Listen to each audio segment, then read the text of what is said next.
Hi everyone, আসসালামু আলাইকুম। আমার আরেকটি ভিডিওতে আপনাদেরকে স্বাগতম। আমি আজকে দেখাবো কিভাবে আপনার হাতে থাকা স্মার্টফোনটি দিয়ে সুন্দরভাবে একটা ছবি তুলতে পারেন। সেটা আপনার ফোনের ম্যানুয়াল সেটিংস ব্যবহার করে। অনেকে আমাকে বলেন যে সাদেক ভাই, এভাবে আপনি কিভাবে এত সুন্দর ন্যাচারাল ছবি তোলেন এবং কিভাবে সুন্দরভাবে একটা ন্যাচারাল ছবি তুলতে পারবো কিংবা যে কোনো মানুষের ছবি তুলতে পারবো। সো এভরিওয়ান, আমরা এখনই ক্যামেরার অপশনে চলে যাচ্ছি। এই যে এটা হচ্ছে আমার মোবাইলের মেইন ক্যামেরা অপশন।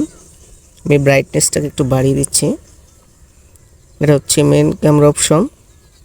এখন আমি এই যে এখানে দেখতে পাচ্ছেন প্রো, এক একজন এক এক সিস্টেমে থাকে। অনেকের ওই যে মোর অপশনে ক্লিক করার পরে পেয়ে যাবেন, অথবা এখানে থাকে। আমি এখানে এটা নামিয়ে নিয়ে এসেছি।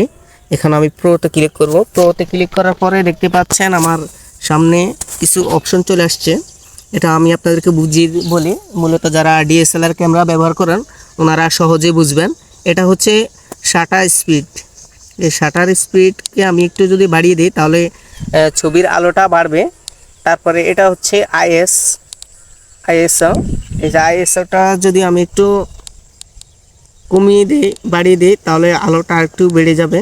তারপরে এটা হচ্ছে অ্যাপারচার। এটা দিয়ে মূলত ছবিতে ব্লার আনা যায়।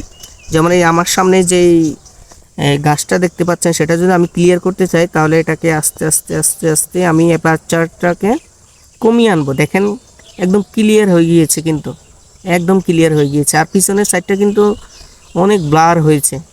এটা আমার ফোনের অ্যাপারচার হচ্ছে 3.4 এরকম সম্ভবত।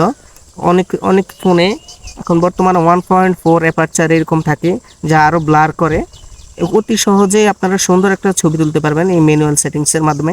এখন আমি যদি এখানে ক্লিক করি তাহলে ছবিটা উঠে যাবে। এখন আমি ছবিটাকে ভিউ করে দেখাচ্ছি আপনাদেরকে।